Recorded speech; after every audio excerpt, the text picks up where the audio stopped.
Hey guys, tonight we begin with the sun-baked, olive oil-slicked world of ancient Greece, a civilization known for philosophy, democracy, and statues that didn't believe in pants.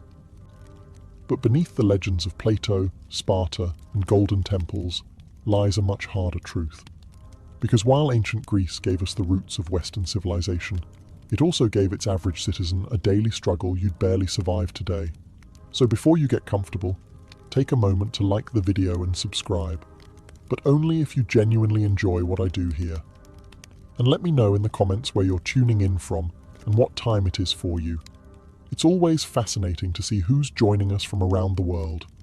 Now, dim the lights, maybe turn on a fan for that soft background hum, and let's ease into tonight's journey together. Welcome to ancient Greece, where your day begins not with an alarm clock, but with the sun turning your house into a slow-cooking oven. Your home is a modest one, made of sun-dried mud bricks or rough stone, with small windows and no glass. Just wooden shutters to keep out the goats and maybe some breeze if the gods are feeling generous. There's no insulation, no ceiling fan, and certainly no such thing as personal space, unless you count the corner where the family goat doesn't sleep. You rise early, not because you're disciplined, but because it's already too hot to stay horizontal. In the summer, the stone walls absorb heat like a sponge, and by sunrise, your little house is radiating it back into your bones. In winter, those same walls turn into a freezer, and you're basically wrapped in a sheet hoping not to become a statue of frostbite. You probably slept on a thin mat or a straw-stuffed mattress. No pillows, just a rolled-up cloak, or maybe your arm. If you're lucky, the lice left you alone last night. But probably not. There's no running water. So your morning routine involves either walking to the public fountain or, if you're rural, hauling water from a nearby well. You carry it in clay jars balanced on your shoulders, while silently praying you don't trip and shatter a week's worth of back pain on the ground. To get clean, you don't bathe in the morning. That's saved for the end of the day, if at all. You might splash your face, rub some olive oil on your skin, then scrape it off with a strigil, a curved metal blade. Think of it as a spa day, but without the spa, the day, or any real effect, and don't even think about privacy. Your family lives in the same room.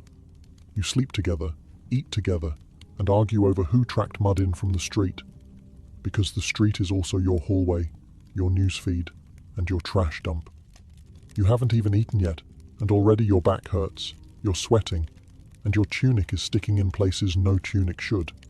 And this is the best part of your day. So you've survived the sweatbox of a Greek bedroom? Time to fuel up, right? Welcome to breakfast in ancient Greece. A meal so minimal it makes modern intermittent fasting look like gluttony. Your first bite of the day? Barley bread. Stale, dense, and about as exciting as the dirt it was baked near. It's called maza, made from ground barley mixed with water, shaped into flat cakes, and left to bake either on hot stones or in the ashes of last night's fire. Think ancient granola bar, but without sweetness, texture, or joy. You might dunk it in watered-down wine, because, surprise, the water isn't always safe to drink. There's no filtration system, no boiling, no Brita pitcher in your clay pantry. So instead, everyone, from kids to elders, gets a cup of oinos mixed with water. Not for the buzz, but for survival. If you're wealthy, maybe you get a fig or two, some olives, or a smudge of goat cheese. But let's be honest, you're not wealthy. You're lucky if your bread isn't crawling with yesterday's flies and doesn't crack a tooth when you bite it. No coffee, no eggs, no fruit bowl, no honey, unless you live near a decent beekeeper and know how to bribe them. And don't expect to sit and relax. Meals are fast. No chairs, no forks, and certainly no mindful eating. You chew, you nod, and you get back to work. Oh, and if you're a woman, you don't even eat with the men. In many households, women and children eat separately, often after the males are done. So not only is the food bad, you also get to wait your turn to be disappointed. The irony: ancient Greeks are the same people who gave us symposiums, banquets, and poetic odes to wine. But breakfast? That's not worth a line of verse. It's utilitarian, dry, often literally burnt. and yet you chew through it like a champion, because it's the only thing standing between you and a full day of sun, labor, and arguing philosophers. Bon appétit. Just try not to crack a molar. Now that you've choked down your stale barley brick and a splash of wine water, it's time to freshen up, or more accurately, fail to. Because in ancient Greece, hygiene wasn't so much about cleanliness as it was about ritual and oil. And soap? That's a fantasy reserved for future centuries. Your morning bath usually involves pouring cold water over your body at the public fountain or courtyard basin, unless you're lucky enough to live near a bathhouse, which most people don't. There's no shampoo, no minty body wash, and no sponge unless you stole one from a sponge diver in the Aegean. Instead, you turn to olive oil. Yes, oil. You rub it into your skin, not to moisturize, but to collect the dirt and sweat. Then, you scrape it off using a strigil, a curved bronze blade that leaves you less greasy, but still a little questionable. Imagine slathering yourself in salad dressing and then shaving it off. That's your skincare routine. And if you think that sounds glamorous, just remember, everyone else is doing it too, often in communal settings, naked, loudly. Hygiene is social in ancient Greece. Privacy is not. Now let's talk teeth. There are no toothbrushes, no toothpaste. Maybe you rub your gums with crushed charcoal or rinse with vinegar if you're fancy. But mostly, you chew on a twig and hope for the best. Dental hygiene is more about divine mercy than routine care. Body odor? Ubiquitous. Deodorant doesn't exist, but perfumes do, for those who can afford them. So you might dab a little myrrh or rose oil on your neck, right before walking 5 miles in sandals through the Athenian heat. The result? A uniquely Greek blend of musk, dust, and desperation. Laundry? Rare. Clothes are washed by beating them against stones in the river. If you're poor, your tunic probably hasn't seen water since last festival season. In short, hygiene in ancient Greece isn't about looking or smelling good. It's about appearing moderately less revolting than yesterday. The oil and scrape method helps, but only so much when you're sweating in a tunic under a sun that's trying to kill you. So yes, ancient Greece gave us democracy, philosophy, and architecture. But a decent shower, still waiting. Now that you've oil scraped your way into a new day, it's time to get dressed. And spoiler alert, your ancient Greek wardrobe is minimal at best and comically impractical at worst. You've got 2 options, a chiton or a hymation, both basically oversized linen rectangles that you wrap and pin with a brooch or tie with a belt. It's not tailored, it's not fitted, and it absolutely wasn't designed with windy days in mind. One wrong breeze, and suddenly your whole philosophical outlook is on display. Forget underwear, it's not a thing. And bras don't exist. So unless you're a Spartan woman trained to sprint and wrestle, you're just hoping your pins hold and no one notices your wardrobe shifting like a loose curtain. Now, let's talk footwear. If you're lucky, you own a pair of leather sandals. If not, you're barefoot. And that means a full day of walking on sun-baked stone, goat-trodden dirt, and whatever the local market has squished into the roads. Imagine strolling across a skillet in July while dodging donkey dung. That's your daily commute. Of course, there's no sun protection, no hats unless you're a farmer or sailor, and no sunscreen because you live in 450 BCE, and science hasn't been invented yet. The Aegean sun? It doesn't care how philosophical you are. It will roast you. By noon, your shoulders are burned, your feet are filthy, and your linen robe has stuck to you in 4 places that defy geometry. And don't forget, public nudity isn't shocking in Greek society.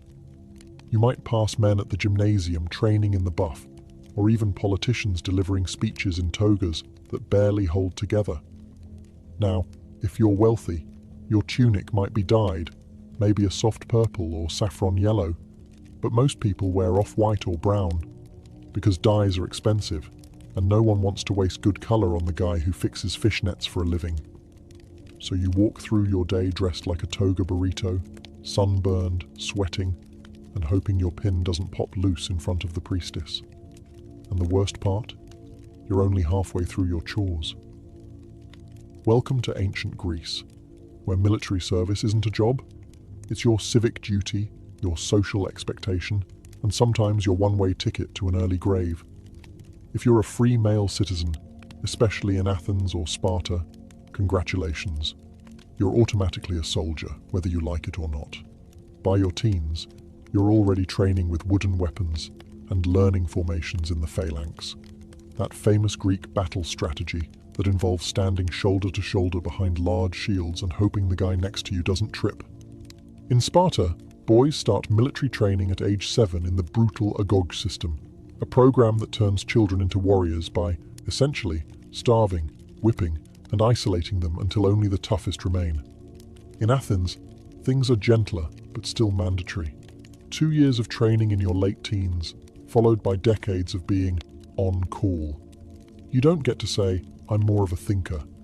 Even philosophers like Socrates fought in wars, and not with witty comebacks, with actual weapons. And there's always a war. Whether it's Sparta versus Athens, Athens versus Persia, Sparta versus literally everyone, or just a neighboring polis getting sassy about trade routes. Conflict is a way of life. Peace is just the pause between two invasions. Armor? If you can afford it, you get a bronze helmet, breastplate, greaves, a round Hopland shield, and a spear. If you can't, well, try not to be in the front row. Leather and cloth don't stop arrows. The worst part? You supply your own gear. That's right, being a soldier is a BYOB situation. Bring your own bronze. Poorer citizens either beg, borrow, or fight lightly armed, which is Greek for more likely to die first.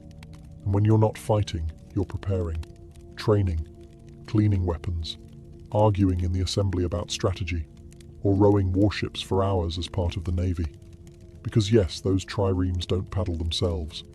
There's no veterans' healthcare, no pensions, no therapy, just scars, limps, and the occasional poorly carved gravestone praising your virtue and courage. If you think life as a man in ancient Greece sounds rough, just wait until you hear about being a woman. In most Greek city-states, especially Athens, women had fewer rights than a pile of decorative urns. You couldn't vote, couldn't hold office, couldn't own land outright, and rarely appeared in public without a male escort. In fact, if people saw you out too often, they might start whispering that you were a courtesan or worse, a Spartan. Let's start with your daily routine.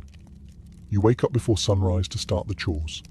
You spin wool, weave cloth, grind grain, fetch water, bake bread, manage the slaves, if your household has any, and raise the children.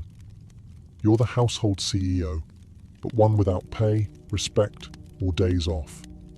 Your social life? Limited. You don't attend plays. You don't join the philosophical debates. You're not at the gymnasium. That's for naked men only. You're confined mostly to the gynoeceum, the women's quarters, and your contact with the outside world consists of glimpses through latticework windows. Education? If you're lucky, you might learn to read a bit, but mostly you're trained in domestic duties. Philosophy? Rhetoric? Geometry? That's for the boys. Your job is to marry well, have sons, and stay invisible while doing it. Marriage happens young, often in your early teens, to a man twice your age, arranged by your father, who treats you more like a trade agreement than a person. Love is optional. Dowries are mandatory. And when you do have children, your primary value becomes your womb. Now, Sparta was the exception. Spartan women were famously more liberated. They were educated, exercised in public, and could own property. But before you envy them too much, remember, their freedom came from a state-sponsored obsession with warfare and eugenics. Your main job as a Spartan woman? Give birth to strong warriors or face disgrace. And if your husband dies? You can't inherit much. You can't remarry without permission, and your options shrink faster than your social circle. You're stuck, legally, socially, and often physically. So yes, the Greeks worshipped powerful goddesses, Athena, Artemis, Hera, but real women. They were expected to stay quiet, stay home, and stay out of sight. Ancient Athens is hailed as the birthplace of democracy, and yes, technically that's true. But before you get too excited, let's be clear, you probably wouldn't qualify to participate. In fact, the majority of people living in Athens were completely excluded from the democratic process. To vote in the Athenian Ecclesia, assembly, you had to be male born to Athenian parents, a citizen, over 18. That means women, foreigners, called metics, slaves and children, who made up nearly 90% of the population, had no political voice whatsoever. That's not democracy for the people. That's democracy for a very specific club of sunburned men in sandals. If you met the criteria, though, you didn't just vote. You were expected to participate constantly. Laws were proposed, debated, and passed in huge assemblies of thousands of citizens. There were no career politicians. Every eligible man was part legislator, part jury member, and part overconfident amateur. You could even be randomly chosen to serve in powerful positions, like running the treasury or serving on a jury, through a lottery system. Which sounds thrilling until you remember there were no qualifications. Your fishmonger might oversee military logistics one day. Your uncle, who still believes in sea monsters, might judge a murder trial tomorrow. And if someone got too powerful, too popular, or just annoyed people the wrong way, ostracism. Once a year, citizens could write a name on a broken piece of pottery, an ostracon, and vote to exile that person for 10 years. No trial, no defense. Just go away, you're getting too famous. And yet, despite its flaws, Athenian democracy was revolutionary. It gave ordinary men a voice, well, some ordinary men, and laid the groundwork for future political systems. But make no mistake, it wasn't fair, and it wasn't inclusive. If you were a woman, silenced. A foreign-born resident who paid taxes, silenced. A slave building the Parthenon, definitely silenced. A philosopher who asked too many questions, possibly executed. Democracy was born in ancient Greece. But if you'd shown up expecting equal rights and inclusive politics, you'd have been escorted out of the assembly and told to bring your own ostracon. In ancient Greece, slavery wasn't just accepted, it was expected. Even modest households had at least one slave. Not because the family was wealthy, but because slavery was so deeply woven into society that it felt as normal as sandals and sunburn. The idea that someone might not own another human being, practically unthinkable. Slaves weren't a specific race or ethnicity. They came from conquered lands, Thracians, Scythians, Syrians, and even fellow Greeks from the wrong city-state at the wrong time. Some were born into slavery, others were prisoners of war, a few were kidnapped and sold. It was a thriving, brutal market, and business was always good. If you lived in Athens, your slave likely did everything. Cooked your meals, fetched your water, cleaned your home, cared for your children, carried your shopping, and stood silently during dinner. Some even handled business affairs or managed the household while the citizen owner lounged at the symposium, sipping diluted wine and debating abstract concepts like justice. Irony level, maximum.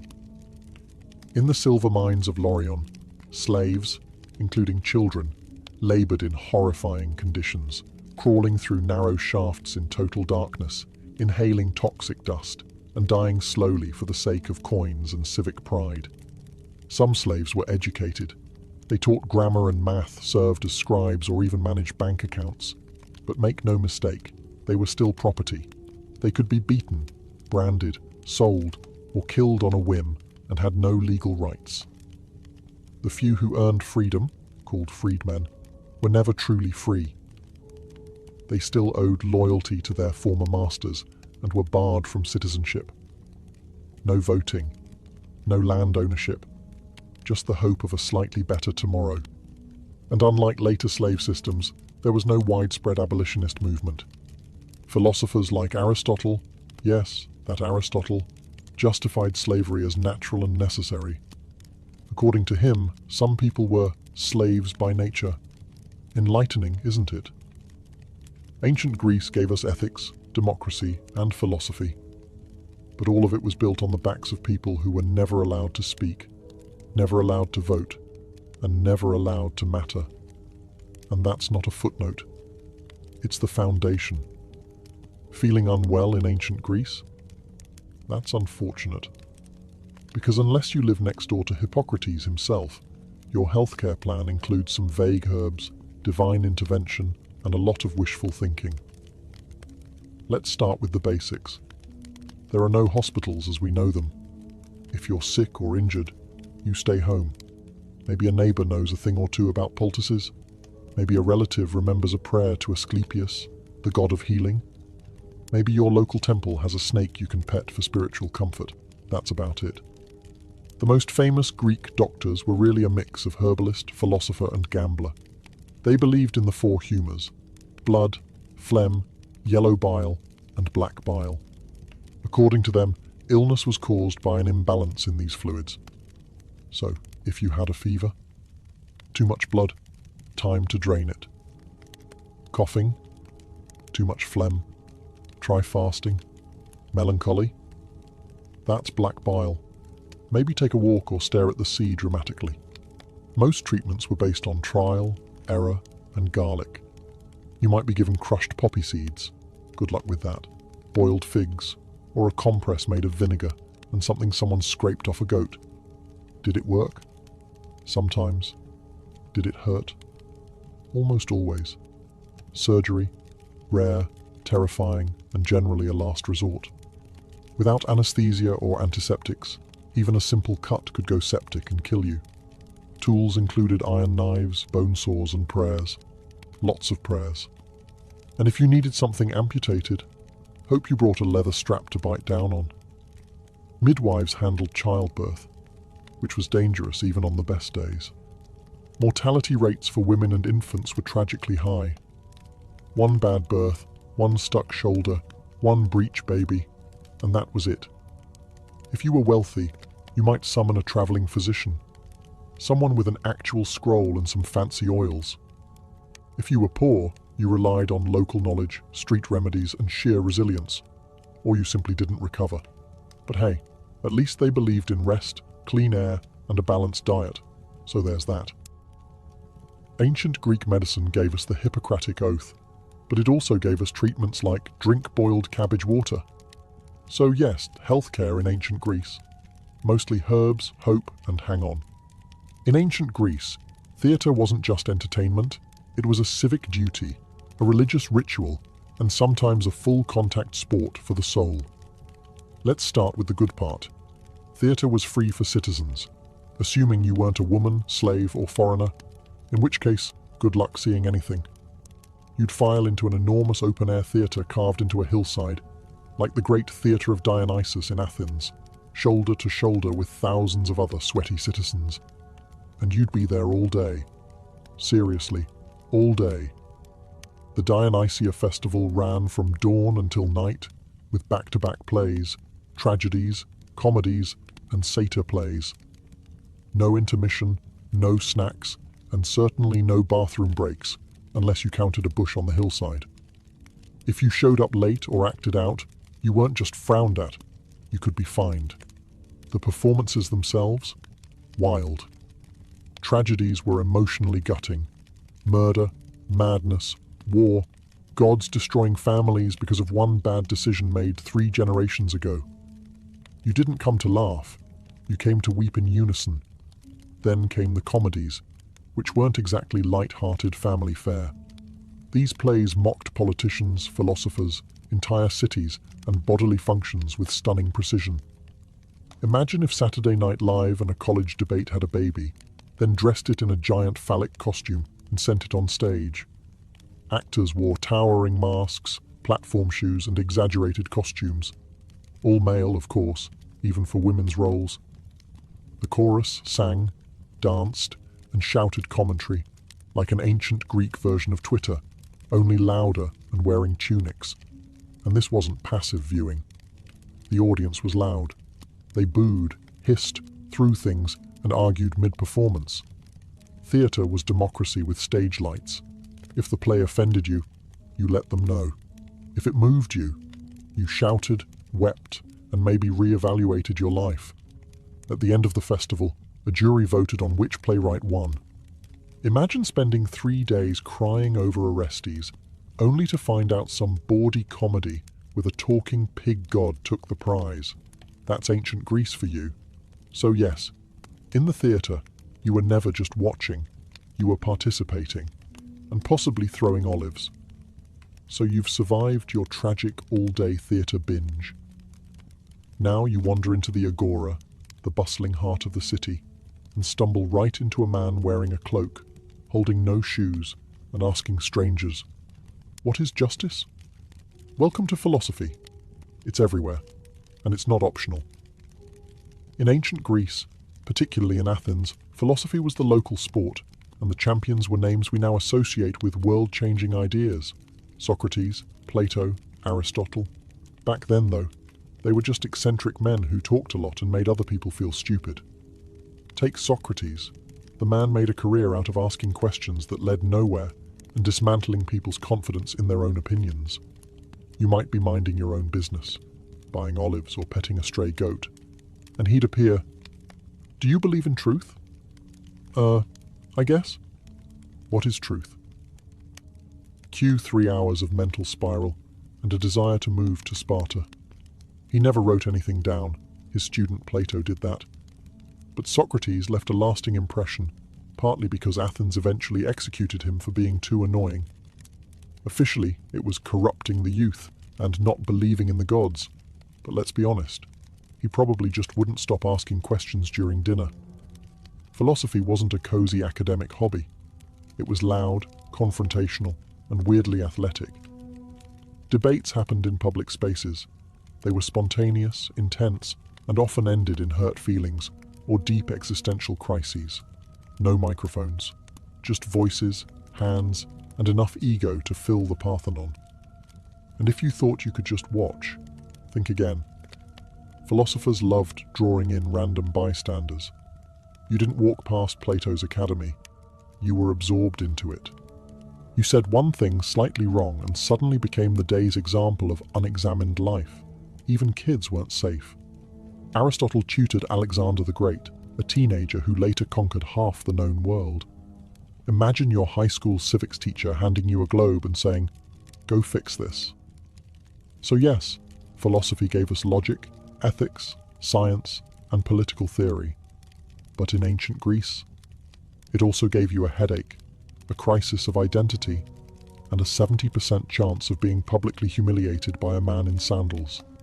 So, you've made it in ancient Athens. You're well-spoken, clever, politically active. People like you. Maybe too much. That's your first mistake. Because in Athens, being too popular could get you kicked out of the city for 10 years. Not arrested, not fined, just gone. This wasn't a conspiracy or a backroom deal. It was built into the system. It was called ostracism, and it was perfectly legal, perfectly public, and perfectly terrifying. Once a year, the citizens of Athens would gather to decide whether to hold an ostracism vote. If enough people agreed, everyone wrote the name of a person they wanted exiled on a broken piece of pottery called an ostracon.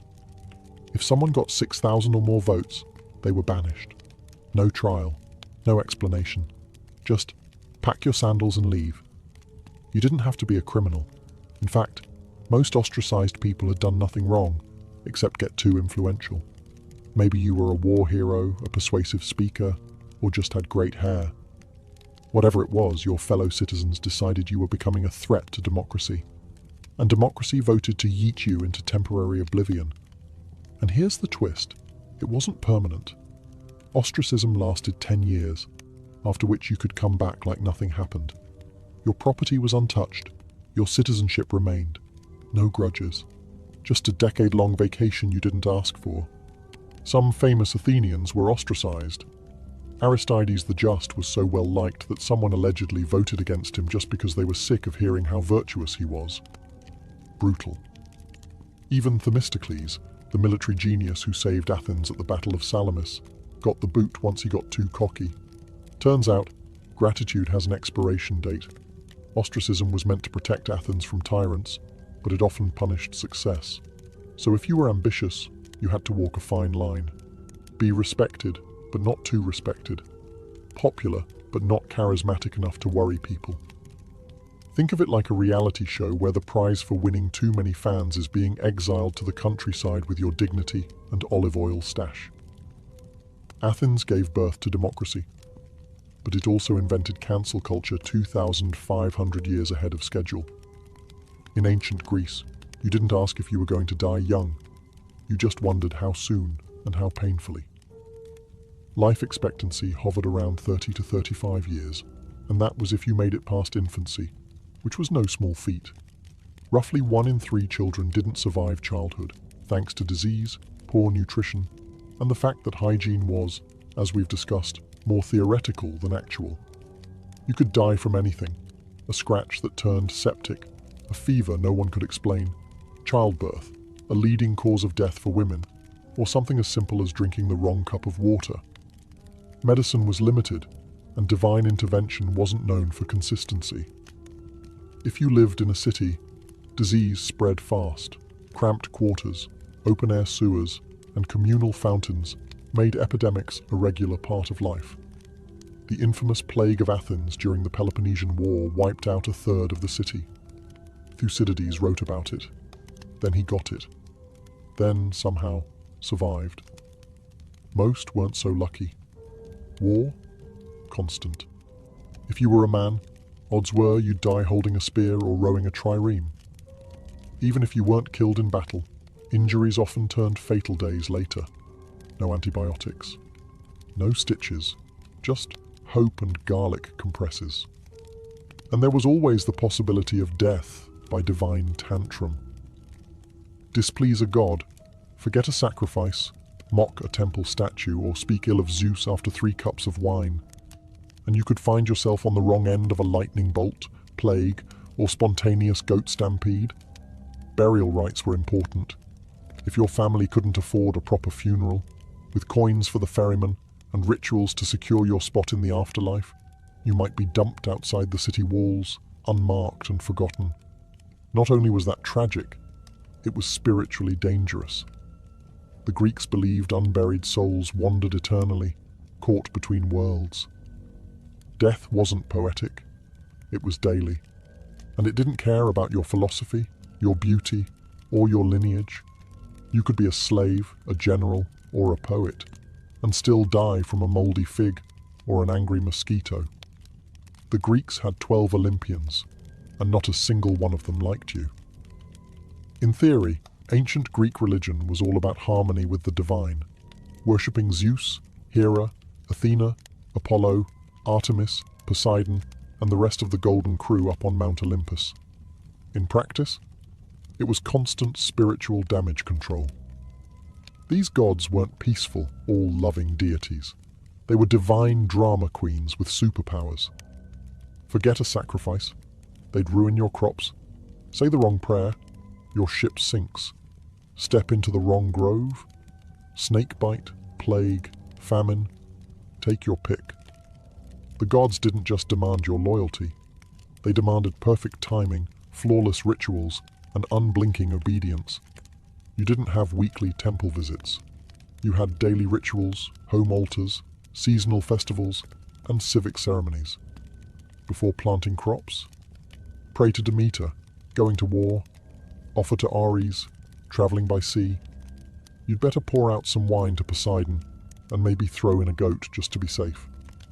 Each god had favorites and grudges. Apollo might protect your city, unless your grandfather offended him once, in which case you're cursed until further notice. Hera was the goddess of marriage, but she also specialized in making mortal women's lives miserable if Zeus so much as looked at them. Athena rewarded wisdom, and also turned people into spiders. Casual. And if the Olympians weren't enough to keep you nervous, there were nymphs, satyrs, spirits, river gods, and monsters lurking around every corner. Step on the wrong patch of sacred land, and suddenly your left leg belongs to a vengeful woodland sprite. But worst of all, you never knew why something bad happened. Was it the wrong offering? The wrong timing? Did you insult a god in a dream? Maybe it was your cousin. Maybe it was something your great-grandfather did. Doesn't matter. The gods work in mysterious and deeply personal ways. And yet, For all the terror, Greek religion was woven into every part of life, from politics to childbirth to the Olympic Games. You feared the gods, yes, but you also depended on them. Their temples were city landmarks, their festivals were national holidays, and their myths explained everything from lightning to love. You didn't believe in gods out of faith. You believed out of survival instinct. So, after everything, the sun-baked homes, the barley-bread breakfasts, the sandal-blistered treks, the wars, plagues, gods, and goat-related traumas. Let's ask the question plainly. Would you last a single day in ancient Greece? Honestly? No. You'd fold before lunch. The heat, the diet, the constant threat of war or divine punishment would wipe that Instagrammable toga fantasy right off your face. You're not used to hauling water before breakfast or squatting over a hole in the ground next to a temple goat. You'd miss your running water, your aspirin, and your right to complain without being exiled by pottery shard. You might love the idea of living among marble statues, brilliant philosophers, and epic poets. But guess what? Those were the 1% of ancient Greece. For everyone else, it was back-breaking labor, limited rights, and frequent funerals. Your democracy? Only if you're a male citizen. Your medicine? Garlic and hope. Your gods? Frequently furious. Your social media? A guy yelling in the agora about justice while waving a fish. And yet, for all of that, the Greeks endured. They built temples that still stand, wrote plays we still perform, debated ideas we still wrestle with, and laid the groundwork for everything from astronomy to ethics. They didn't just survive hardship, they created civilization while sweating through it. You wouldn't last, but they did. Not because life was easy, but because they found ways to make meaning in a world full of chaos. They questioned everything, fought constantly, wrote beautifully, died young, and still, somehow, shaped the modern world. So no, you probably wouldn't make it past your first sunstroke, goat bite, or unsolicited philosophy lesson in the street.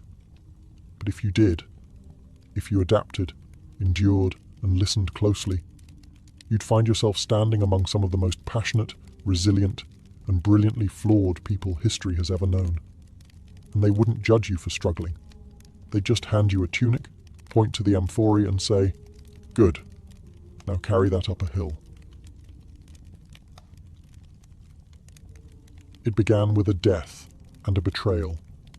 Prasutagus, king of the Iceni tribe in what is now eastern England, had played the Roman game well. He had walked a tightrope for years, ruling as a client king under the shadow of Rome. He had wealth, autonomy, and peace, so long as he stayed useful to the empire.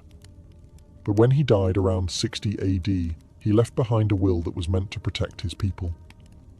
He named the Roman emperor as co-heir alongside his 2 young daughters, hoping this gesture of loyalty would secure their safety and sovereignty.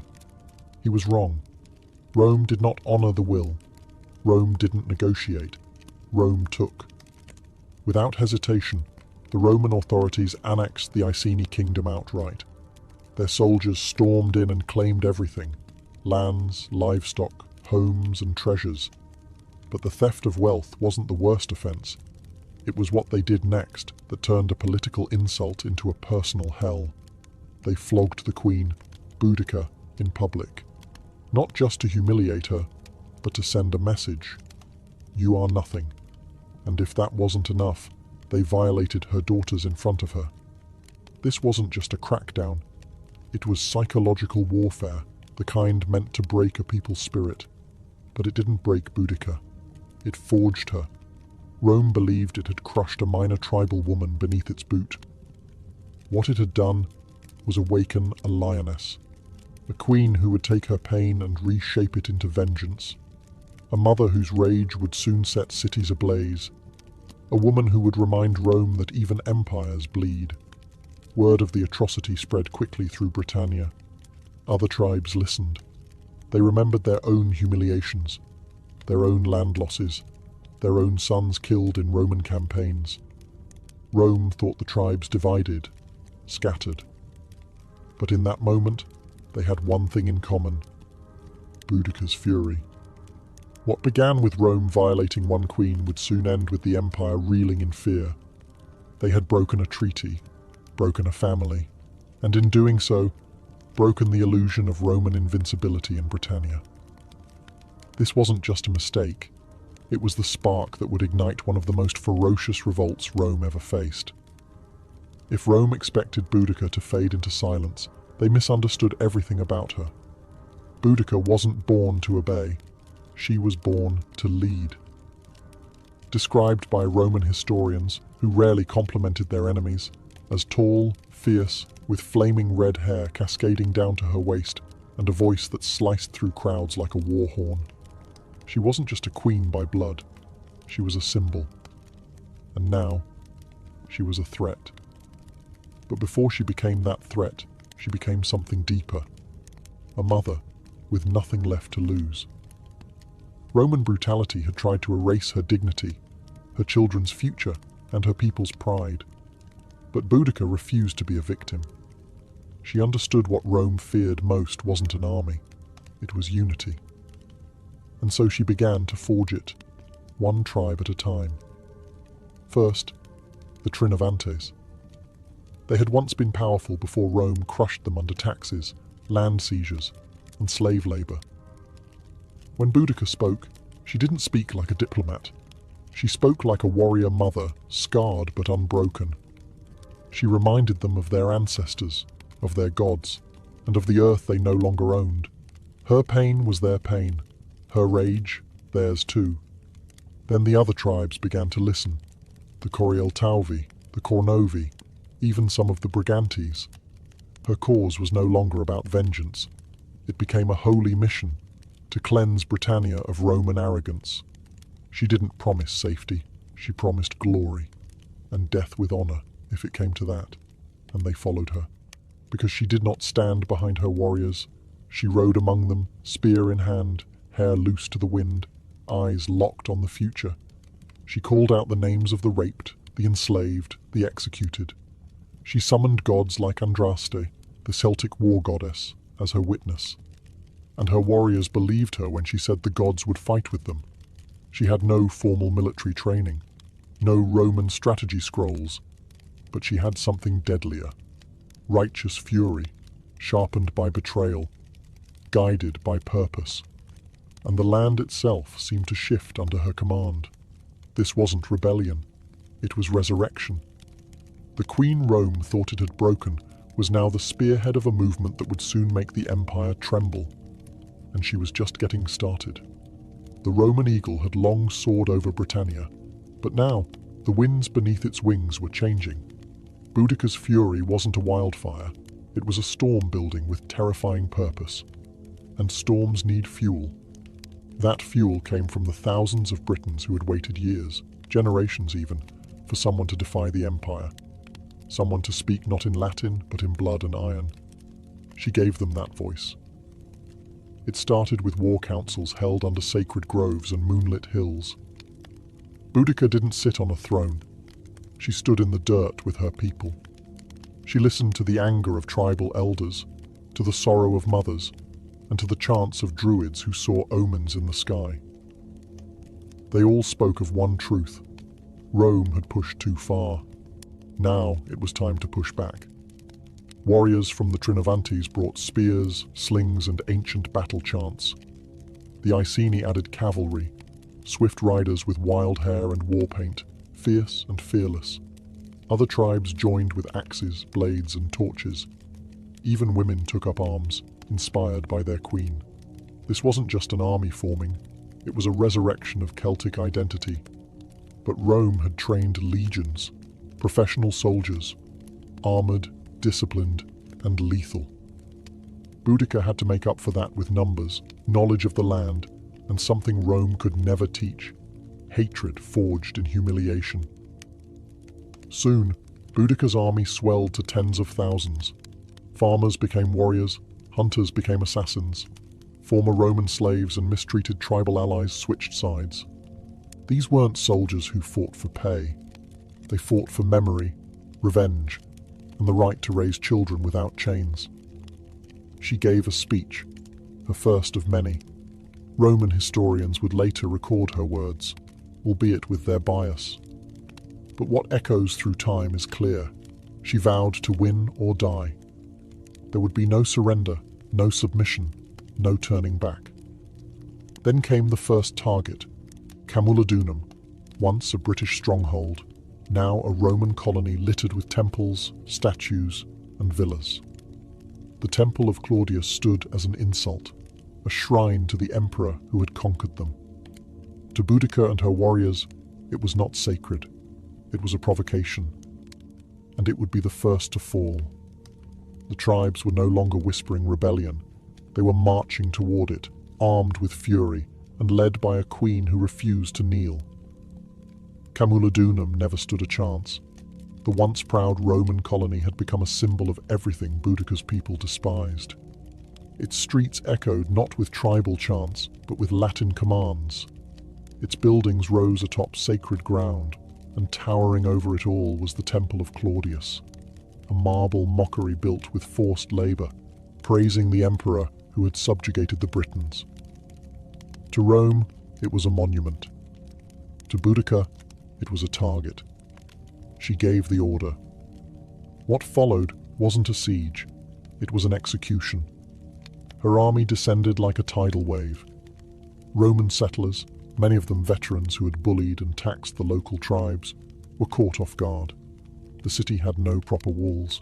The few Roman soldiers stationed there were poorly prepared, expecting peace, not war. They tried to hold the temple, barricading themselves inside, believing it could endure a siege. It didn't. Within 2 days, Boudica's forces breached it. The streets ran red. They spared no one. Men, women, and children were slaughtered. Boudica's war wasn't just military, it was personal.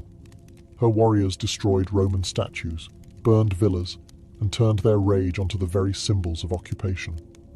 The temple was set ablaze, its roof collapsing in a firestorm that lit the sky for miles.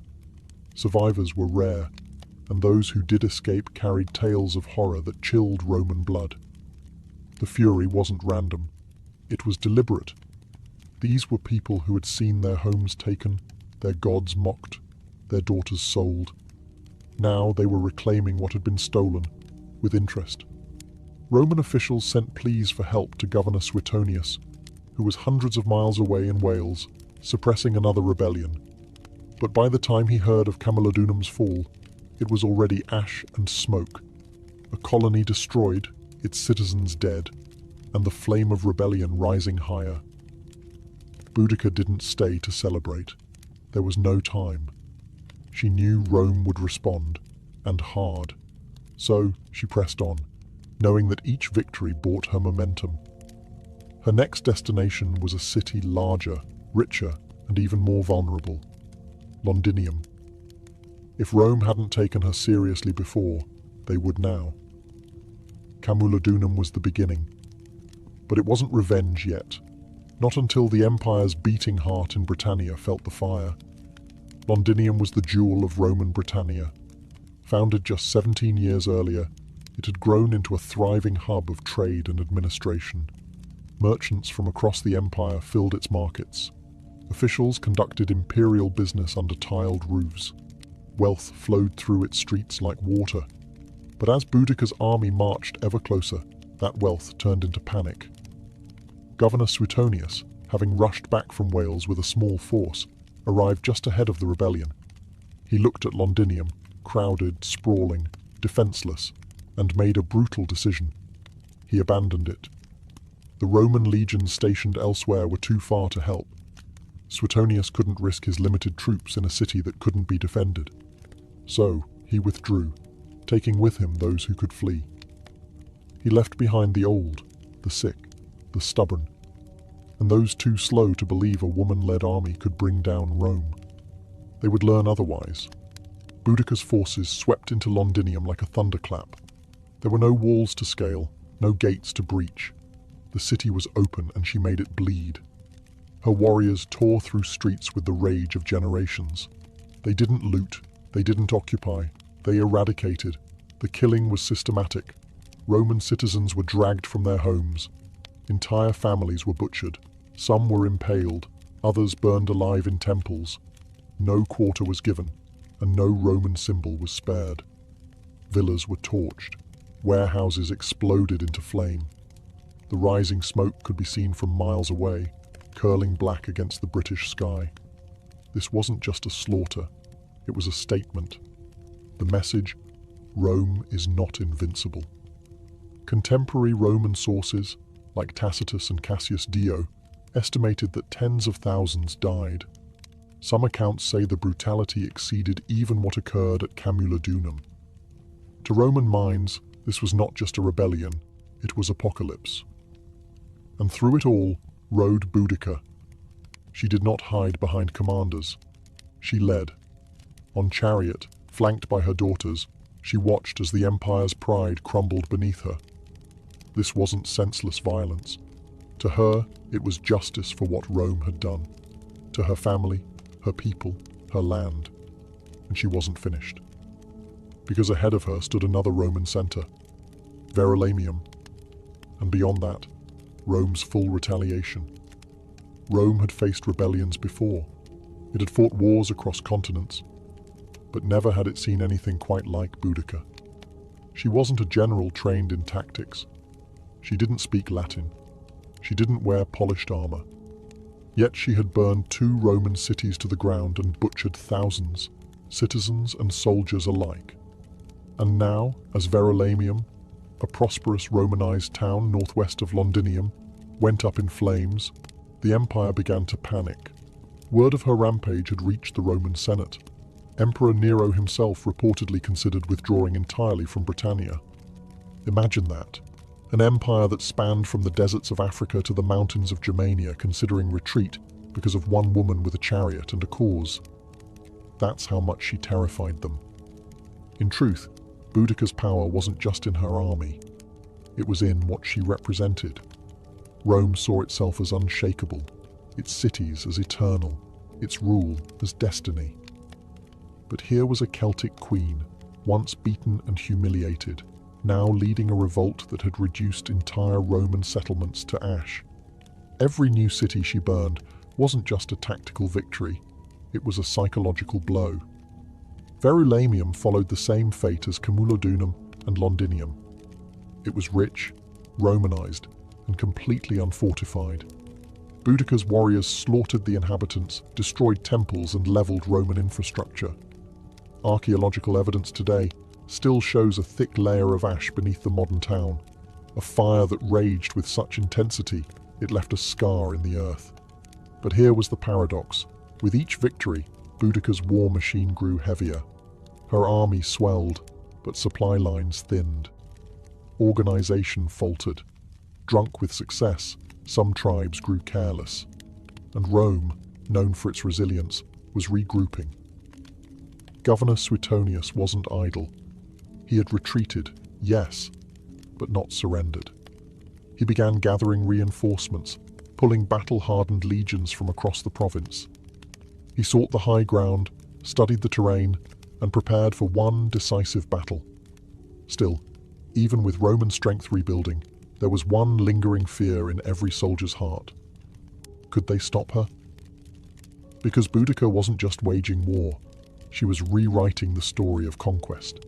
And she was proving, city after burning city, that Rome could bleed and queens could strike back. The final confrontation was coming, and the empire held its breath. The fire had spread as far as it could. Now, the storm had to face steel. Governor Gaius Suetonius Paulinus had chosen his battlefield carefully. He wasn't just any Roman officer. He was a survivor.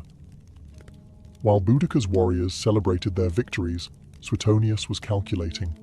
He selected a narrow defile, a tight space bordered by forest and hills, where Boudica's numerical advantage would count for little.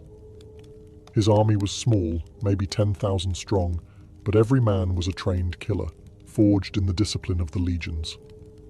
Boudica's force, on the other hand, was immense. Some sources claim up to 200,000 warriors marched under her banner. But they weren't soldiers.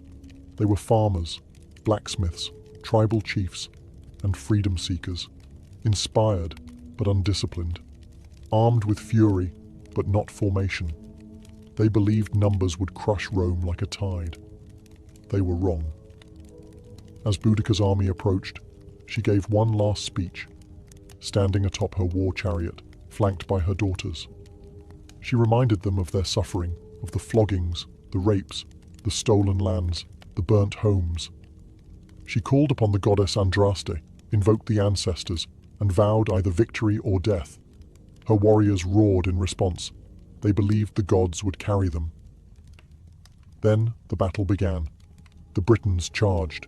They filled the field with a primal fury, but Suetonius held firm. He let them come close, packed tight in the narrow terrain. Then, with perfect timing, he unleashed the Roman counterstrike. Spears flew in tight formation, shields locked. Gladi, short Roman swords, cut deep into the confused mass. Wave after wave of Britons crashed into an iron wall, and each time they broke. Then the Romans advanced, step by step, disciplined, precise, merciless. Behind the Britons, wagons and families had followed the army, expecting to witness Roman defeat. Instead, they became a fatal obstacle. The warriors couldn't retreat. Panic set in. The narrow battlefield turned into a slaughter. When the dust settled, it was over. Tens of thousands of Britons lay dead. The rebellion was shattered. The empire had bent, but not broken. Boudicca had thrown everything at Rome, and though she lost the battle, the memory of her stand would echo louder than the clash of swords. Her final fate would remain a mystery, but her legend was already immortal. The battlefield was silent, the roar of war replaced by the moans of the dying. Boudicca had lost, not just a battle, but a war she had set ablaze with her own hands. The ground was soaked with the blood of her people, and the ashes of their dreams drifted into the cold Britannic air.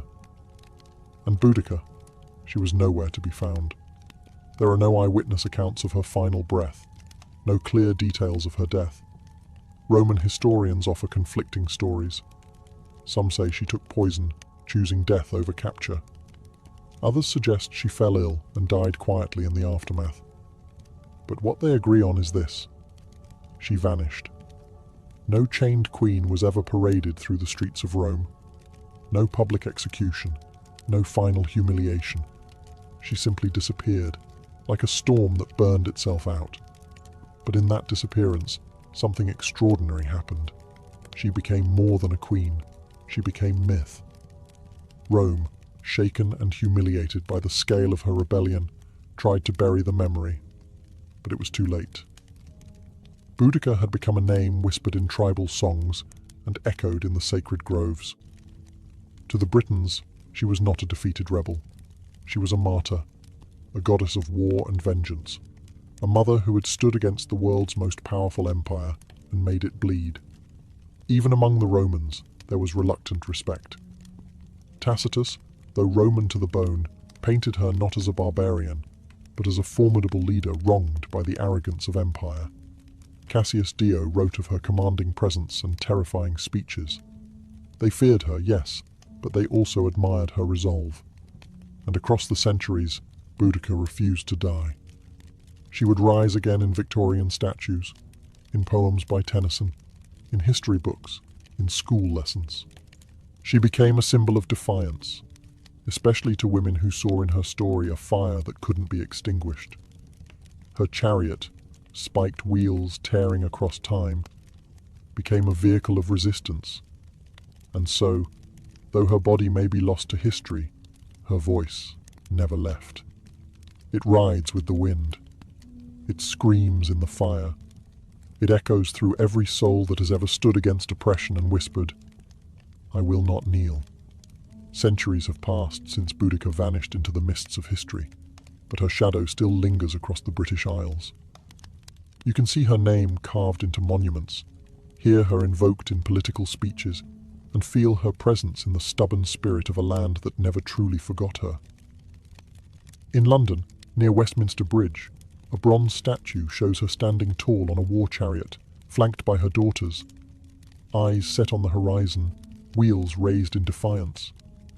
Below her, traffic hums and tourists wander, unaware that they walk in the echoes of her rebellion.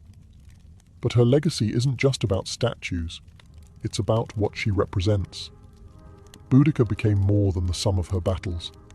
She became an eternal question asked of every empire, every oppressor, every ruler who forgets the power of the people. What happens when the silenced rise? She was not perfect. Her revolt was marked by bloodshed and massacres. Tens of thousands died at the hands of her warriors. But history isn't written by saints. It's carved by those who dare to resist. And resistance, by its nature, is rarely clean. Still, what makes Boudica endure is not just her war against Rome. It's the fire she lit in the human imagination. A woman who lost everything and still stood tall. A queen who refused to be defined by the empire that tried to break her.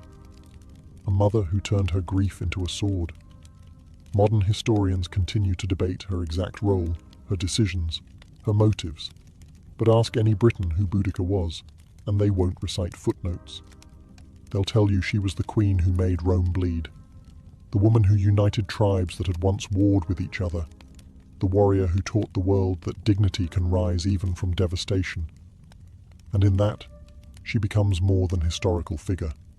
She becomes symbol of rebellion, of courage, of the unbreakable will to be free.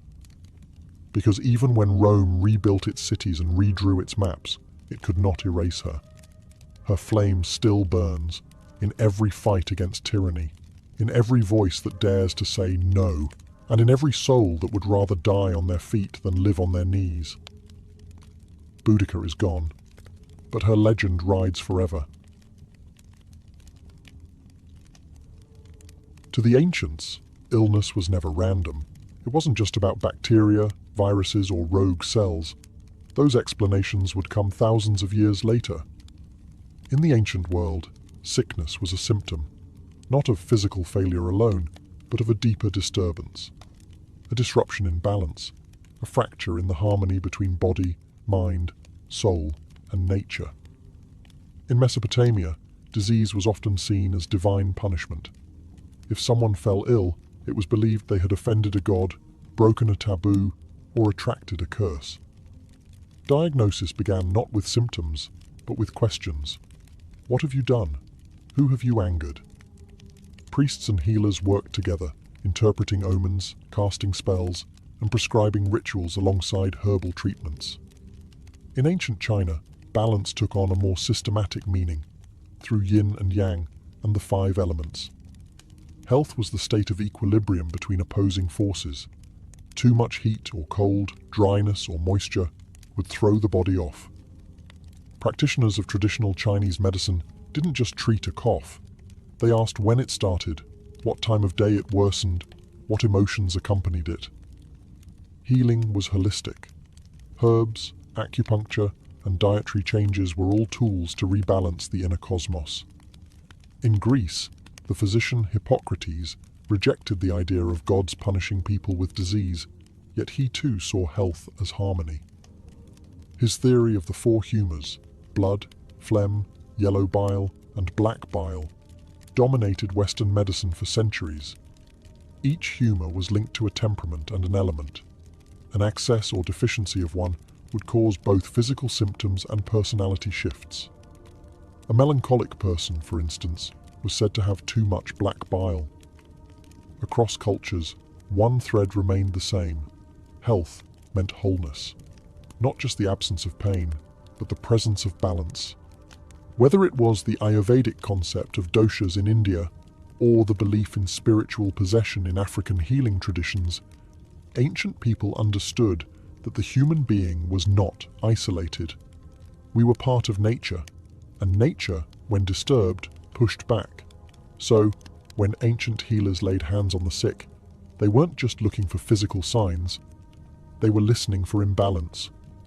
And they believed that to heal someone, you had to treat the invisible forces just as carefully as the visible wounds. In the land of pyramids and pharaohs, medicine was both science and sorcery. Ancient Egyptian healers, called SWNW, were not merely physicians. They were sacred intermediaries between the body and the divine. Their medical practices were surprisingly advanced and yet deeply entwined with ritual and magic.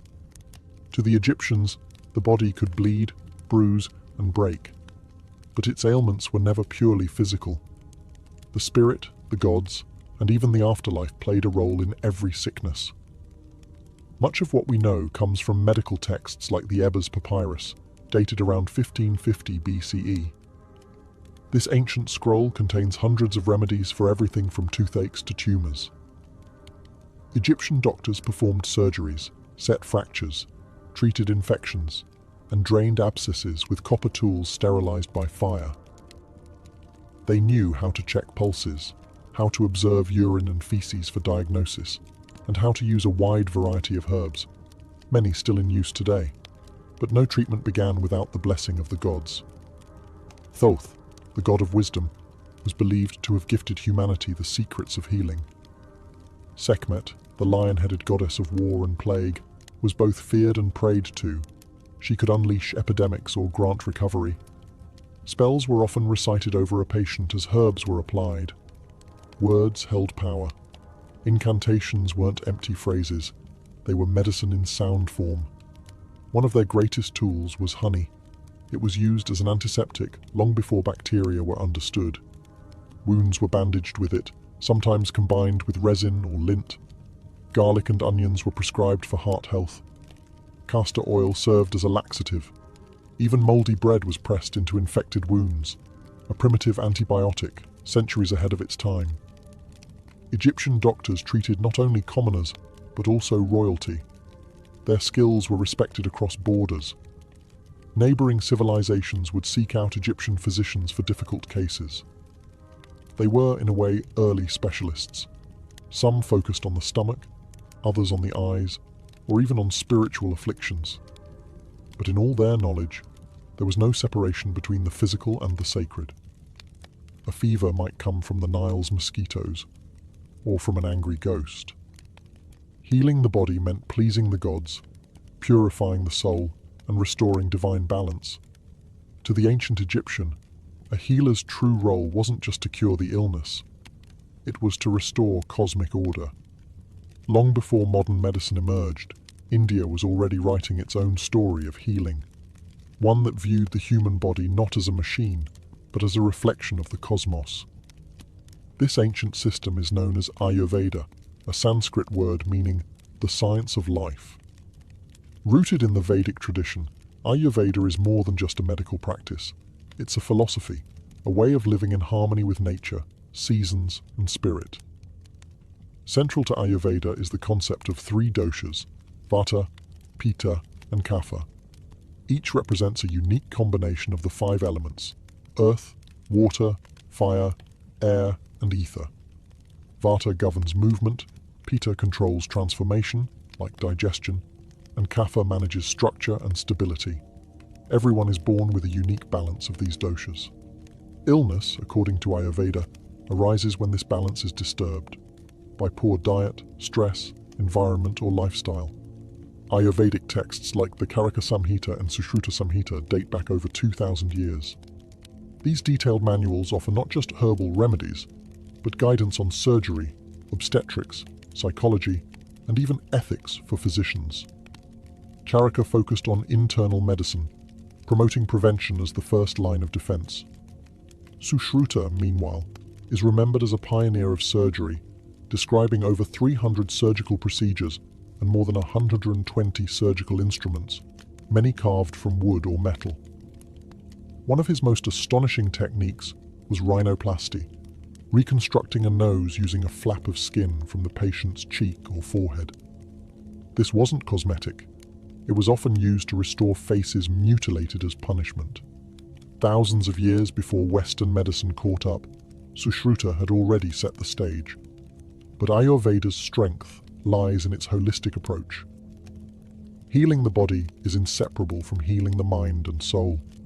Treatments include herbal medicine, yoga, breathing exercises, pranayama, oil massages, abhyanga, and meditative fasting. Plants like turmeric, ashwagandha, neem, and tulsi weren't just food. They were medicine, purifiers, and protectors of life force. An Ayurvedic healer might treat a fever not just with herbs, but by adjusting your sleep schedule, examining your emotional health, and cleansing your digestive fire, or Agni. Ayurveda teaches that you are not separate from nature. You are nature. And when you fall ill, it is nature's call to return to balance. In ancient China, health was never just about flesh and bone. It was about energy. The invisible, vital force called qi, pronounced chi, flowed through every living being, and the key to wellness was ensuring that qi moved freely, without blockage or excess. This foundational idea would shape one of the oldest continuous medical systems in the world, traditional Chinese medicine, or TCM. To understand illness, ancient Chinese physicians first had to understand nature itself. They observed the rhythms of the seasons, the phases of the moon, the behavior of animals, and the turning of the cosmos. From these patterns emerged two core principles: yin and yang, and the five elements: wood, fire, earth, metal, and water. Yin and yang represented balance in all things. Yin was cool, dark, passive, internal. Yang was hot, bright, active, external. Every organ, emotion, and function of the body was classified under these opposing but complementary forces. Health, then, was a dynamic balance between them. A fever wasn't just a rise in temperature, it was an excess of yang. Fatigue might signal a depletion of yin. Diagnosis was an art. Physicians didn't rely on tools, they relied on the senses. They examined the tongue, felt the pulse at multiple positions, listened to the tone of the voice, and asked questions about dreams, emotions, and bowel movements. Every detail offered insight into the balance, or imbalance, of qi. To restore health, they turned to a vast toolkit. Acupuncture, the insertion of fine needles into precise points along the body's meridians, was used to unblock qi and restore flow. Moxibustion, the burning of the mugwort herb near these points, was used to warm and stimulate circulation. Cupping, herbal formulas, qigong exercises, and strict dietary adjustments all played vital roles. The ancient text, Huangdi Neijing, or the Yellow Emperor's Inner Canon, compiled around 2,000 years ago, remains the foundation of TCM today. It didn't just list diseases, it explored causes, prevention, and lifestyle. It taught that emotions like anger, grief, and fear could disrupt organs, and that healing required emotional balance as well as physical remedies. Chinese medicine never separated the person from the world around them. To treat the body, one must treat the climate, the soul, and the unseen energy within. In every heartbeat, the ancients believed, qi was speaking, and the healer's task was to listen. In the temples of ancient Greece and the forums of Rome, medicine began to step away from the divine and into the realm of reason. But even here, the body was still seen as a delicate ecosystem, ruled by balance and temperament. And at the center of this worldview stood a theory that would shape Western medicine for over 1,000 years: the four humours. Developed by the Greek physician Hippocrates and later expanded by Roman doctors like Galen, the theory proposed that the human body was governed by four fluids: blood, phlegm, yellow bile, and black bile. Each humour corresponded to an element: air, water, fire, and earth, and to a specific temperament. A healthy person had these fluids in balance. Illness? It was simply the result of too much or too little of one. If someone was feverish and aggressive, they might have excess yellow bile, a choleric imbalance. A sluggish, pale patient could be suffering from an overload of phlegm, linked to cold and moisture. Treatment, therefore, focused on restoring equilibrium through bloodletting, purging, special diets, and baths. But the Greeks didn't stop at fluids. They also believed in the healing power of observation and environment. The Hippocratic Oath, still echoed in modern medicine, urged physicians to do no harm, to observe their patients carefully, and to treat the whole person, not just the disease. Hippocrates advised his students to consider the seasons, winds, water quality, and even the patient's mood. Healing sanctuaries known as Asclepiae, named after the god Asclepius, dotted the Greek landscape. These were more than hospitals. They were spiritual retreats. Patients slept in sacred dormitories hoping to receive healing dreams. Ritual purification, exercise, diet, and prayer were all part of the cure. It was a space where reason and religion walked hand in hand. In Rome, medical practice evolved further with the rise of Galen, a Greek physician who served gladiators and emperors. He performed dissections on animals to understand anatomy, wrote hundreds of medical texts, and helped standardize humorism across the empire. Though some of his ideas were flawed, Galen's influence endured for centuries. Greco-Roman medicine, for all its mystical origins, began pushing toward a new idea: that the human body was a system. Complex, yes, but knowable. And if understood correctly, it could be brought back into harmony, not through gods alone, but through reason, ritual, and the careful art of healing. Long before written texts and formal schools of medicine, indigenous peoples around the world were healing their communities using a deeper kind of knowledge, one passed down through stories, visions, and hands-on experience with the natural world. For these cultures, medicine wasn't a profession, it was a way of life, woven into daily rituals, seasonal rhythms, and sacred ceremonies. Among Native American tribes, healers were known as medicine men and women, but their role extended far beyond physical treatment.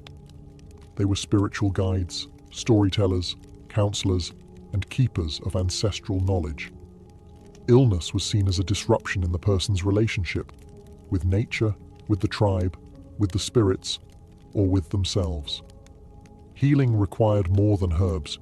It required reconnection. Plants were central to this practice. From the Cherokee to the Lakota, each tribe held encyclopedic knowledge of the land: what root to chew for pain, what leaf to brew for fever, what bark to crush for wounds. Sage, cedar, sweetgrass, and tobacco were sacred, used in smudging rituals to cleanse body and spirit. Yet medicine was never just about the ingredient. It was also about intention, ceremony, and respect. Healers often worked in tandem with spiritual forces. They conducted sweat lodges, vision quests, and drumming circles. Illness could be caused by a breach in taboos, spiritual possession, or even soul loss, a condition where part of the individual's essence had fled due to trauma. In such cases, rituals like soul retrieval were performed, calling the spirit back through chanting, dancing, or guided trance. The same deep reverence for nature is seen in indigenous traditions across the globe. In the Amazon rainforest, shamans rely on powerful plant medicines like ayahuasca, a hallucinogenic brew used not for recreation, but for healing insight. They believe the plants themselves are teachers, revealing the roots of suffering through visions. In Aboriginal Australia, bush medicine includes herbs, clays, and rituals passed down through the dream time, the ancestral era that still guides Indigenous identity. Healing here is about balance between body, land, ancestors, and songlines. These systems were never written in books. They lived in the songs, dances, and landscapes of the people. To Indigenous healers, modern medicine may have its machines and laboratories, but the earth has always been the first pharmacy. And healing is not about defeating disease, it's about remembering who we are. Across every ancient civilization, regardless of language, geography, or belief system, there was one constant: the conviction that healing required more than herbs and surgery. It required spirit. Whether illness was seen as divine punishment, soul imbalance, or a breach with sacred forces, ancient people believed that true healing began in the unseen world. And the doorway to that world was ritual. In Mesopotamia, long before the rise of formal medicine, people turned to exorcists and priests to battle illness. Diseases were believed to be caused by malevolent spirits or offended gods. Clay tablets reveal detailed healing rites, where chants were whispered as poultices were applied. Special figurines were buried beneath houses to ward off sickness. Rituals weren't separate from treatment.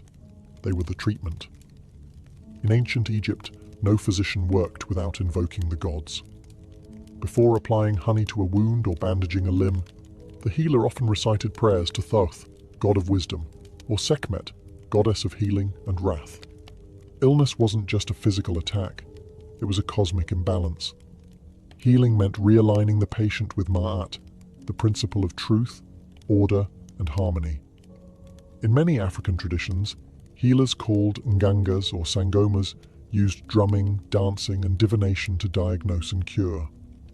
They spoke with ancestors, summoned spirits, and often entered trance-like states to travel the spiritual realm on behalf of their patients.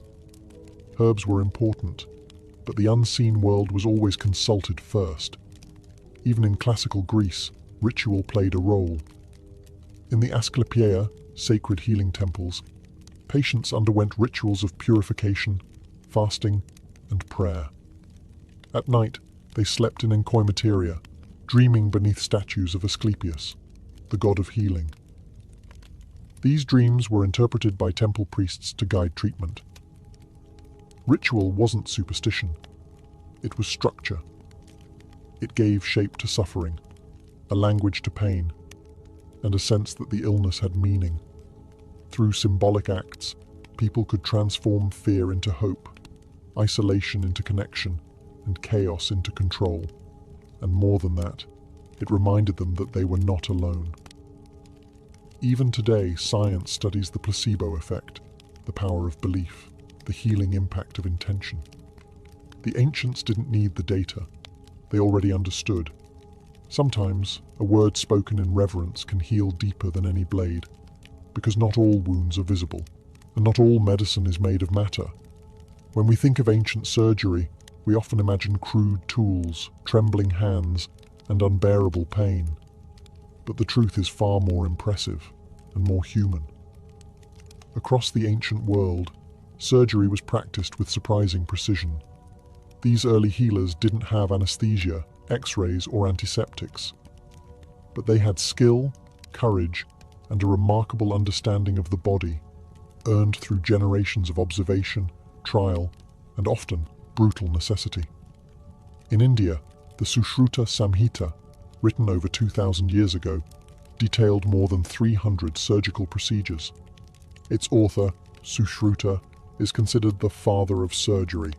He described techniques for removing tumors, setting bones, repairing hernias, and even reconstructing noses, a form of plastic surgery. His tools were sharp, varied, and carefully categorized.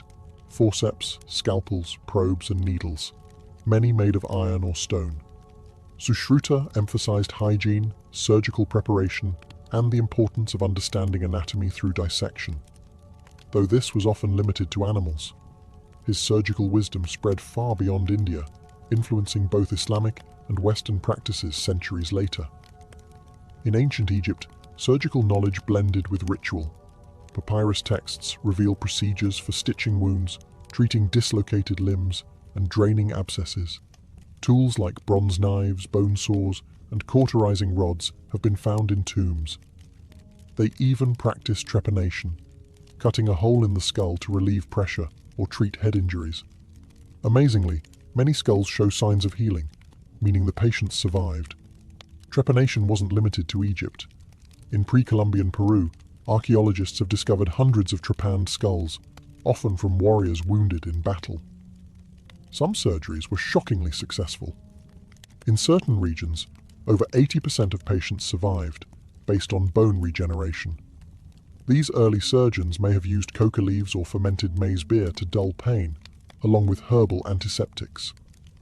In the Greco-Roman world, Galen advanced surgical techniques by studying injured gladiators and dissecting animals. His insights into the nervous system and vascular pathways laid foundations for later anatomy. Roman military surgeons treated wounds on the battlefield with efficiency, using cautery, clamps, and ligatures. While surgery was always dangerous, it was also respected. It was the domain of those brave enough to cut into life itself, hoping to draw health from pain. These weren't butchers, they were artists of the blade. And though their knowledge was incomplete, their legacy lives on every time a scalpel is raised in healing, not harm. Today, we live in a world of digital diagnostics, robotic surgeries, and genetic mapping. We can scan a body in seconds and send prescriptions across oceans with a tap. And yet, in the quiet corners of modern medicine, the whispers of the ancient world still echo.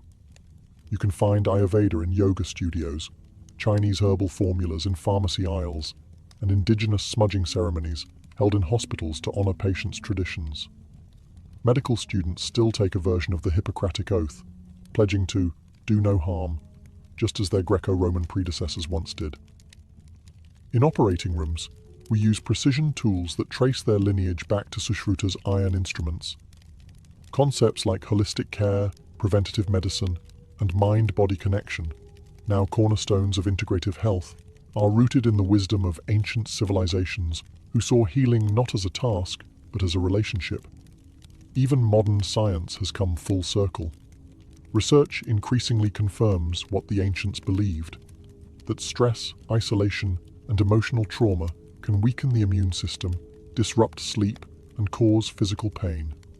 Meditation, once a spiritual discipline, is now studied for its effects on brain health. Forest bathing, derived from Shinto and indigenous nature practices, is prescribed for anxiety. And the placebo effect, healing powered by belief, continues to puzzle researchers who once dismissed it. It's easy to see ancient medicine as outdated. Superstition, folklore, primitive guesswork. But when we look closer, we see something profound. A worldview that treated illness not just as a broken machine, but as a disruption in being, a signal that something, somewhere, was out of harmony. And that idea still matters, because medicine isn't only about treatment, it's about meaning, about comfort, about being seen and understood. The ancients knew this instinctively. Whether they used chants, needles, leaves, or blades, they understood that healing was sacred. Today, as we push further into the future of biotechnology, artificial intelligence, and personalized medicine, perhaps we are not leaving the ancient world behind. Perhaps we are returning to it, with new tools, but the same human heart. A heart that still longs for balance, for wholeness, for healing not just of body, but of spirit. Her name drifts through history like a half-remembered melody, Sappho. A poetess from the island of Lesbos, born sometime around 630 BCE, whose voice once stirred the hearts of listeners under starlit skies, and whose words, even in fragments, still echo with longing. Unlike the grand warriors and kings of ancient Greece, Sappho's fame came not from conquest, but from emotion. Her domain was not the battlefield, but the human soul. She wrote of love and jealousy, beauty and despair, joy and yearning. She captured the fleeting moments, a glance, a blush, a tremble, and held them in verse like pressed flowers, fragile yet eternal. Very little is known of her life. No portraits, no diaries. What we have are traces, a few lines preserved by ancient scholars, quotes embedded in other works, and the ruins of papyrus scrolls lost to time. And yet these fragments shine. The Greek philosopher Plato called her the 10th muse. Centuries later, poets, translators, and dreamers would seek her, piecing her life together like an unfinished song. Sappho was likely born into a noble family on Lesbos, an island in the northeastern Aegean Sea.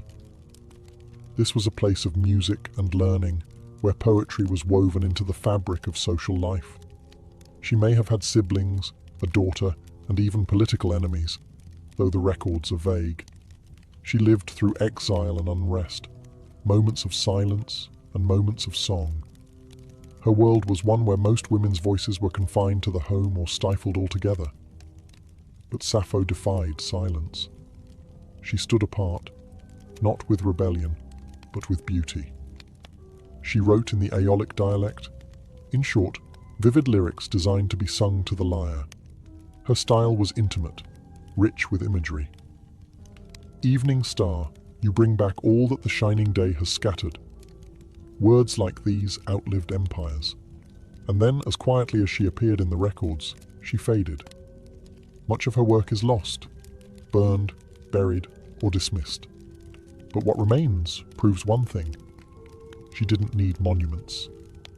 Her poems were her monument. And today, when we speak of passion in verse, of love without shame, of longing that defies centuries, we are still whispering the name Sappho. To understand Sappho, you must first understand Lesbos, the island that cradled her voice. Lesbos was no backwater. In the ancient Greek world, it was a flourishing hub of art, music, and philosophy. With its fertile valleys, olive groves, and coastal winds scented with salt and flowers. Lesbos was both a physical paradise and a cultural gem. It wasn't Athens. It didn't need to be.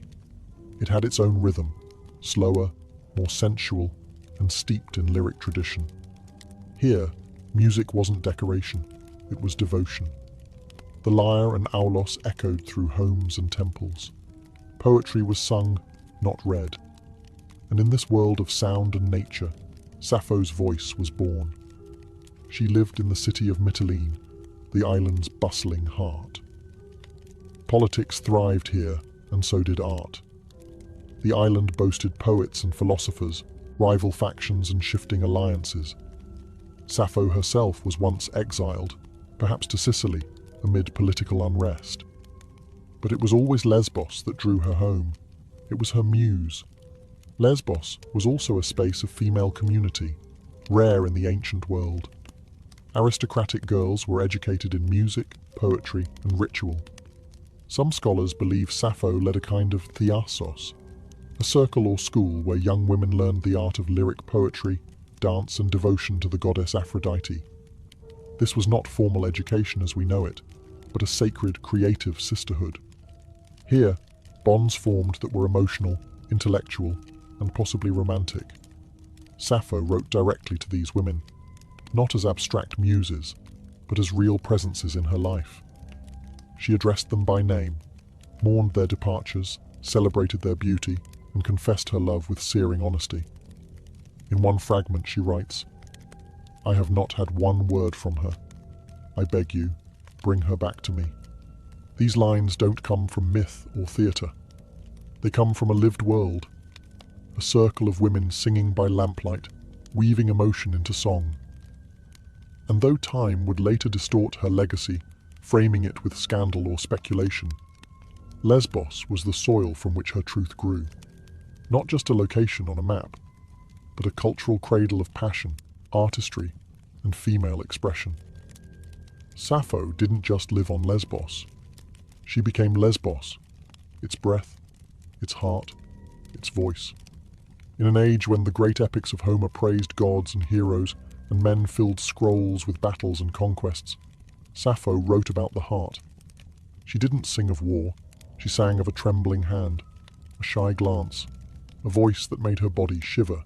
She was one of the first poets in Western history to write in the first person, I, not just narrating events but feeling them. And what she felt was love, longing, jealousy, tenderness, and desire. Most astonishing of all, she wrote as a woman, to women, about women. In ancient Greece, a woman's voice was often confined to the home, or silenced entirely. Public life, literature, politics, philosophy, these belonged to men. But Sappho stepped outside those walls, not with rebellion, but with rhythm. Her poetry did not demand space, it created its own. A private universe where emotion was not weakness, but power. And within that space, she did something radical. She named the women she loved. She didn't reduce them to symbols. She didn't speak in metaphor alone. She remembered their laughter, their perfume, the way they braided their hair. In one fragment, she describes the sensation of seeing a beloved. He is equal to the gods, that man who sits beside you, who listens to your sweet voice and watches your lovely laughter. Oh, it makes my heart beat fast. Here, Sappho is the onlooker, watching the woman she adores speak to another. Her jealousy is quiet, aching, deeply human. In just a few lines, she captures the full weight of unrequited love, something every listener, then or now, can understand. Her words carried the erotic, but never the vulgar. She wrote of sensuality with the care of a painter, the curve of a neck, the softness of sleep, the way moonlight touched skin. She didn't separate beauty from intimacy. They were one. Because of this, later centuries often misunderstood or censored her.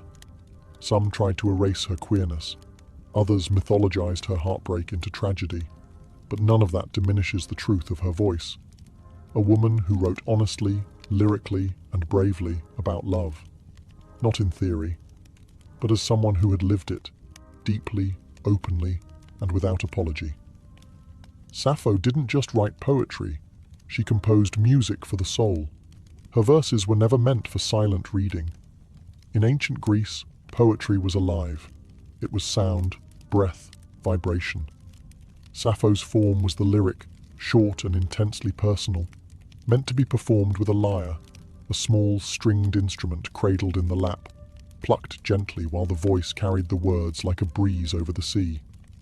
This was the heart of lyric poetry, and it's where the word lyrical comes from. The poetry wasn't epic. It didn't tell long tales of war and gods. It was intimate, emotional, and immediate. The lyric was a whisper, a confession, a love letter sung beneath fig trees or in candlelit rooms. And Sappho was its undisputed master. Her poems were crafted in Aeolic Greek, a regional dialect rich in softness and rhythm. Her preferred meter, now called the Sapphic stanza, flowed with a particular beat. 3 long lines followed by a shorter, punchy one, like a sigh at the end of a longing thought. It was subtle and musical, like the rising and falling of breath during a quiet moment between lovers.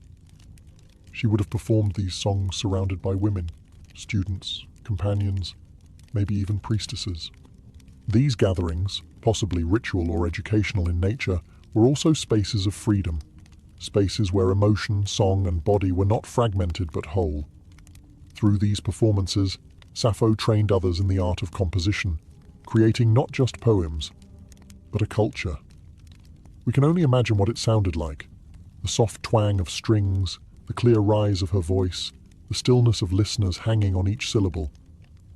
Many of her poems open not with statements, but with questions or invocations, like the start of a conversation or a prayer. Come to me now, O golden-throned Aphrodite, and free me from hard care. These were poems that reached up, to gods, and inward, to desire. And yet, they feel surprisingly modern.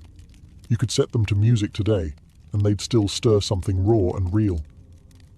Sappho turned poetry into song. And in doing so, she reminded the world that emotion is music, that every heartache, every thrill of touch or tremble of voice deserves a melody. And hers is one still echoing, centuries later. For every line of Sappho's poetry we have today, dozens, perhaps hundreds, are lost. What remains are fragments, shards of emotion and sound, phrases ripped from their original songs, drifting across time. Some are complete stanzas, others are mere whispers, a single word, a sliver of longing, a closing thought without a beginning.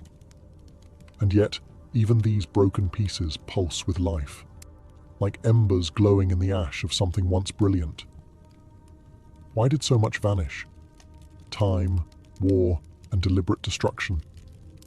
Sappho's works were once collected into 9 volumes, organized in the famed Library of Alexandria. These were likely copied and recited throughout the classical world. But with the fall of that library, much of ancient literature was lost. Later, as Christian influence rose, many works deemed pagan or immoral were suppressed, neglected, or intentionally burned. Sappho's poetry, filled with passion, especially same-sex love, made her a target. By the medieval period, she became a ghost. Her name survived, but her voice was nearly silenced. Only through quotations by other authors, preserved in grammars, commentaries, or philosophical works, did bits of her poetry escape extinction. These fragments were often cited for their style or vocabulary, not for their emotional force, yet the feelings still bled through. Then came the papyri. In the late 19th and early 20th centuries, Archaeologists digging in the sands of Oxyrhynchus, Egypt, uncovered thousands of scraps of ancient manuscripts, among them torn and faded lines of Sappho, bits of songs that had not been seen for over 1,000 years. More discoveries followed. In 2004, a nearly complete poem was found on a papyrus wrapped around a mummy in Germany. Each recovery felt like a resurrection, and yet so much remains missing. We read her today in echoes. What we long for is not just what she wrote, but what she might have said if history had let her speak without interruption. Still, there's something hauntingly fitting in this survival through fragments. Sappho wrote about impermanence, about fleeting moments, about beauty that slips through the fingers like sand. And so perhaps it is appropriate that her poetry arrives to us not as a monument, but as a mystery, a puzzle pieced together by lovers of language, of music, of the heart. A voice once drowned in fire, still burning. Sappho's poetry was too honest to escape judgment. In her lifetime, she was admired, celebrated even, as a master of lyric poetry. Plato called her the 10th muse, placing her among the divine. Yet, as centuries passed and cultures shifted, her legacy became twisted, silenced, or scandalized, depending on the times. Why? Because she wrote about love, and not the kind history was comfortable remembering. Much of her poetry centers on deep affection and desire for women. She praised their beauty, mourned their absence, confessed jealousy, and celebrated their intimacy. In her world, this was not strange. In the cultural setting of Lesbos, especially among aristocratic women, close emotional and possibly romantic bonds were accepted, even honored. But later generations, especially under Roman, Christian, and Victorian values, struggled with this. Rather than confront her truth, they rewrote her story. Medieval scribes ignored her. Renaissance translators softened her language. Victorians labeled her a tragic romantic, heartbroken over a man, even inventing the myth that she leapt to her death from a cliff over the love of a ferryman named Phaon, a tale that appears nowhere in her authentic work. This invented story served a purpose: to erase her queerness, to make her pain more palatable, her desires more conventional. Some critics reduced her poetry to merely educational or platonic.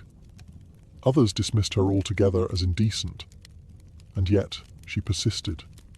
Even in scandal, Sappho's name survived. In the 19th century, when open discussion of same-sex love was still taboo, her legacy quietly became a coded symbol for queer identity. The words sapphic and lesbian became terms for romantic love between women, rooted directly in her name and her home.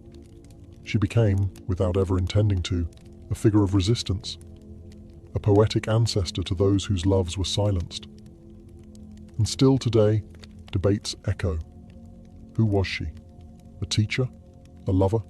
A myth? A threat? But maybe the better question is, why are we still afraid of her truth? Sappho didn't write to fit into categories. She wrote what she felt. She named beauty, confessed longing, and lived through verse. Her scandal wasn't in her actions, it was in her honesty. She dared to write desire. And for that, history tried to muffle her voice. But it never could. If there was one divine presence that hovered over Sappho's life and work, it was Aphrodite, goddess of love, beauty, and irresistible desire. To Sappho, Aphrodite wasn't just a myth. She was a muse, a confidant, even a kind of companion in moments of passion and heartbreak. Many of Sappho's most powerful verses are not just about love, they are prayers to Aphrodite, invocations, pleas, arguments made in verse when the weight of longing became too much to bear. In her most famous surviving poem, Ode to Aphrodite, Sappho doesn't simply praise the goddess. She speaks to her directly, almost like a friend who's heard this pain before. Come to me now, if ever you have answered my voice in the past. Free me from hard care. Fulfill all that my heart longs to achieve. There is no shame in this vulnerability, no fear in expressing desire. Sappho's love is never portrayed as sinful or weak. It is divine, something sacred enough to bring a goddess down from the heavens. In the ancient world, Aphrodite wasn't just about romance. She ruled over attraction, seduction, the chemistry between bodies, the ache of separation. To call on her was to recognize that love could wound just as much as it could thrill. Sappho captured that duality perfectly. She didn't idealize love. She lived inside its contradictions. She wrote of its sweetness and its sting, its beauty and its cruelty. In another poem, she writes, "Love shook my soul like the wind on the mountain troubling the oak trees." Here, love isn't gentle, it's violent, elemental, something that tears through the self without asking permission. By placing Aphrodite at the center of her emotional world, Sappho elevated longing into something mythic. Her poems blurred the line between the personal and the divine, between everyday emotion and cosmic force. And in doing so, she helped build a literary legacy where love wasn't just a theme, it was a form of worship. For Sappho, Aphrodite wasn't an abstract deity. She was a mirror, a force that reflected back all the intensity, the confusion, and the beauty of the human heart. And in every line of Sappho's verse, the goddess of love listens and replies. Like her poetry, Sappho's death is a mystery wrapped in myth. No one knows exactly when she died, how old she was, or even where she spent her final years. Some say she died peacefully on Lesbos, surrounded by the sea and the songs she loved. Others, especially later Roman poets, spun tragic fables, that she leapt to her death from the white cliffs of Lefkada, heartbroken over an unrequited love for the handsome ferryman Phaon. But there's no historical evidence for that story. It seems more like an invention, a way for a male-dominated literary tradition to reframe her love and suffering into a heterosexual tragedy. It turned the powerful, poetic voice of a woman who loved women into a victim of unreturned affection for a man. A neat ending, perhaps, but a false one. The truth is simpler and more profound. Sappho disappeared as quietly as she arrived. After her death, her work lived on for centuries. She was studied by philosophers, quoted by playwrights, and sung in performances across the ancient Greek world. Her poetry was preserved in 9 books, a treasure trove of lyric verse. For a time, her fame rivaled Homer's. But history is not kind to voices that challenge its norms. With the rise of the Roman Empire and, later, the dominance of Christian moral codes, Sappho's openly emotional and sensual poems, especially those celebrating female love, fell out of favor. Her writings were no longer recopied, her volumes left to decay in libraries that would eventually burn or crumble. Some believe her works were intentionally destroyed by early church officials who saw her songs as dangerous. By the Middle Ages, her name remained, but her words were mostly gone. It would take over 1,000 years before fragments of her verses resurfaced, unearthed from Egyptian trash heaps or quoted in ancient grammars. Piece by piece, she was reborn, not through myth, but through survival. Her death may be lost to time, but her disappearance was never total.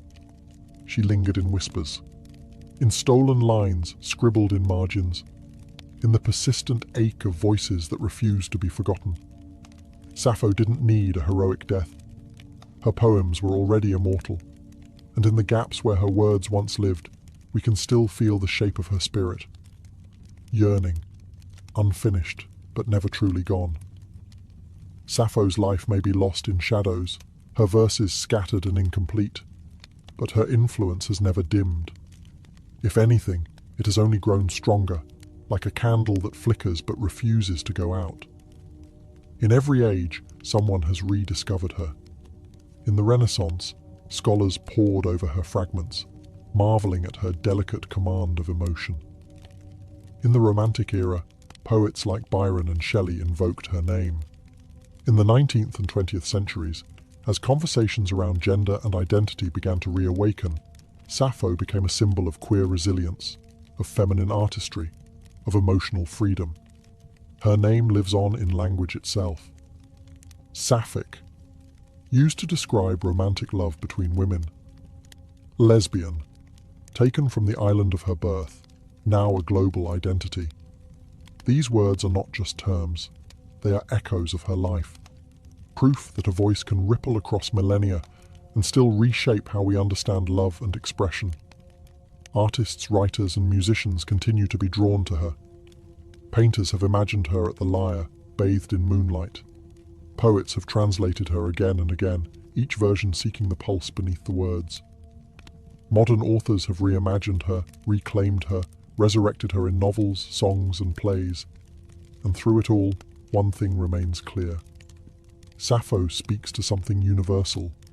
It doesn't matter that her poems are broken. It doesn't matter that her biography is blurred.